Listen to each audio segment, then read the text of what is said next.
A factory in Farmingdale, about 40 miles east of New York City, churns out 750,000 strings a day for everything from bass guitars to banjos, cellos, and violins. D'Addario and Company is a family-owned operation, and once a week, its executives meet to problem-solve for trade war tensions, raising their costs and roiling their logistics. We estimate that we've incurred anywhere between $500,000 to $750,000 in additional costs that we didn't plan for already this year. John D'Addario III is the CEO. We're not alone. I'm sure other businesses are dealing with that, but it did force us to react quickly in terms of price changes. D'Addario is one of the world's leading makers of music accessories, with annual sales of $235 million and 6 U.S. factories. The company has a devoted following among professional musicians as well as amateurs. Jazz guitarist Pat Metheny uses their strings, as does country singer Chris Stapleton. D'Addario's global footprint means they keep finding new vulnerabilities.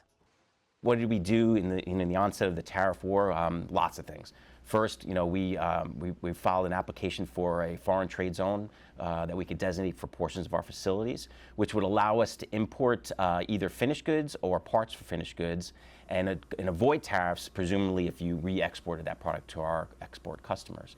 And that's very important because our business is roughly 50-50 U.S. and international in terms of volume. The company's also looking to reroute products directly from suppliers to end users, cutting out the U.S., and ship unfinished product to final markets for final packaging.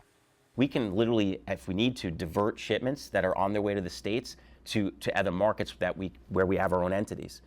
So literally, stuff that's on the water intended to go to the U.S., we can divert, if we needed to different parts of the world to avoid the tariffs. Despite the task force's efforts, the company's tariff bill is still expected to hit $2.2 million by the end of this year, compared to just $700,000 last year.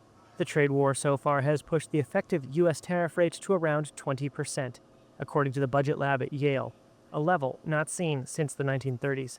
For firms navigating the changing waters, sometimes there's no solution other than to raise prices. We implemented a price change in early May, and if necessary, we may need to consider additional price increases if tariffs continue to escalate. For instance, one item on the agenda of the recent meeting was Japanese oak. The wood, known as shirakashi oak, is used for a line of drumsticks. But the cost of the material is set to jump on August 1st if President Trump makes good on his vow to push through a wide range of new tariffs, including 25% on Japanese goods. The group concluded that, in this case, a price increase to offset tariffs would be readily accepted by consumers because the wood is so unique. At the end of the day, I think what we have to concentrate on is things that we can control. And things like onshoring, things like creating a foreign trade zone. Those are the things we can control, and we'll continue to do those things so that we can preserve, our company's, presence and strength in the market.